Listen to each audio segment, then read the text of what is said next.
जो तीनों मनोज पांडे हो, चाहे राकेश प्रताप सिंह हो, चाहे अभय सिंह हो, ये आस्तीन के सांप थे जो हमारे साथ में रह करके भीतर घात करने का काम करते थे। महागद्दार बड़ा छटपटा रहे थे मंत्री पद की शपथ लेने के लिए। तो अब देखना, अब तो हम लोग पार्टी से उनका बहिष्कार कर दिए हैं। अब देखना है कि भारतीय जनता पार्टी उनके साथ न्याय करती है कि नहीं। तो शेष और जो गद्दार हैं, चाहे वो राकेश पांडे हो, चाहे विनोद चतुर्वेदी जैसे लोग हो, इनको भी बाहर का दरवाजा दिखाया जाएगा। अभय सिंह हो, चाहे राकेश प्रताप सिंह हो, मैं इनसे जानना चाहता हूँ कि जब 5 कालीदास मार्ग को भारतीय जनता पार्टी वालों ने गोमूत्र और गंगा जल से धुलवाया था, तब इन बेईमानों का सनातन कहाँ गया था? बहनियार करने गए थे, रिश्तेदारी करने गए थे।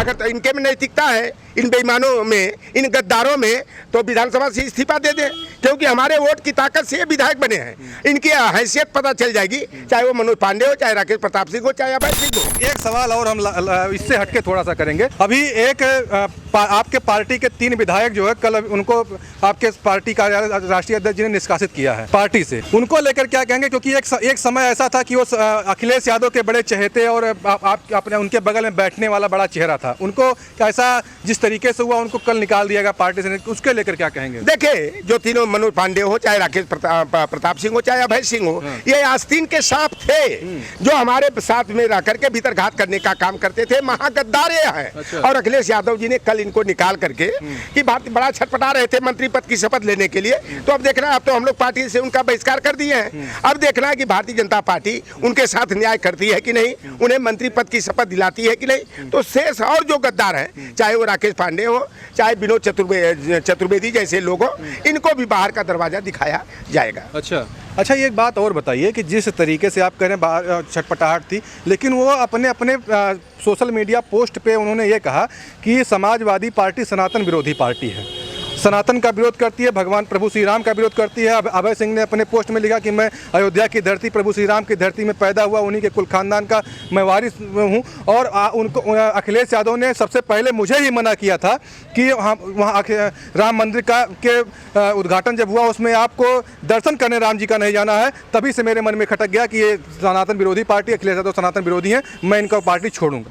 देखिए, अभय सिंह हो, चाहे राकेश प्रताप सिंह हो, मैं इनसे जानना चाहता हूं कि जब 5 कालीदास मार्ग को भारतीय जनता पार्टी वालों ने गोमूत्र और गंगा जल से धुलवाया था, तब इन बेईमानों का सनातन कहाँ गया था? बहनियार करने गए थे, रिश्तेदारी करने गए थे, हमारे वोट से विधायक बने। अगर तो इनके में नैतिकता है, इन बेईमानों में, इन गद्दारों में, तो विधानसभा से इस्तीफा दे दें, क्योंकि हमारे वोट की ताकत से ये विधायक बने हैं। इनकी हैसियत पता चल जाएगी, चाहे वो मनोज पांडे हो, चाहे राकेश प्रताप सिंह हो, चाहे अभय सिंह हो। दूध का दूध और पानी का पानी हो जाएगा। लेकिन आज जिस सनातन की ये बात कर रहे हैं, तो मनुस्मृति में लिखा है कि 100 बरस का क्षत्रिय 10 बरस के ब्राह्मण को अपना पिता समझे।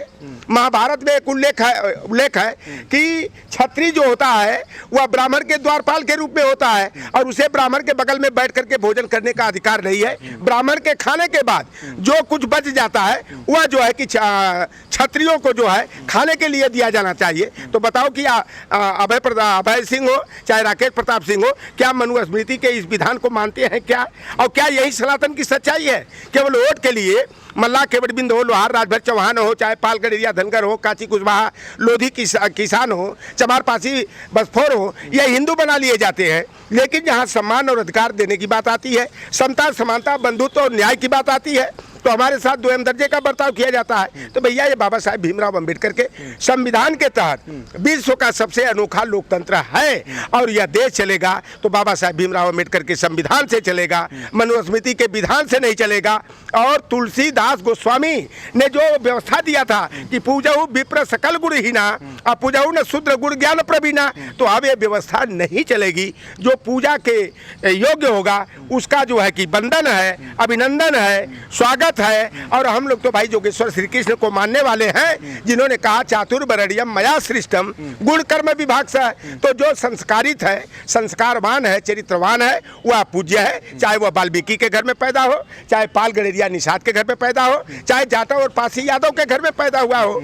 और गीतोपदेश एक जगह बात का है कि जन्मना जाते शूद्र संस्कारात दुजुचते वेदाध्यायी भवेत विप्र अब्रह्म जानाति ब्राह्मण। तो कितने ब्राह्मण ब्रह्म को जानते हैं?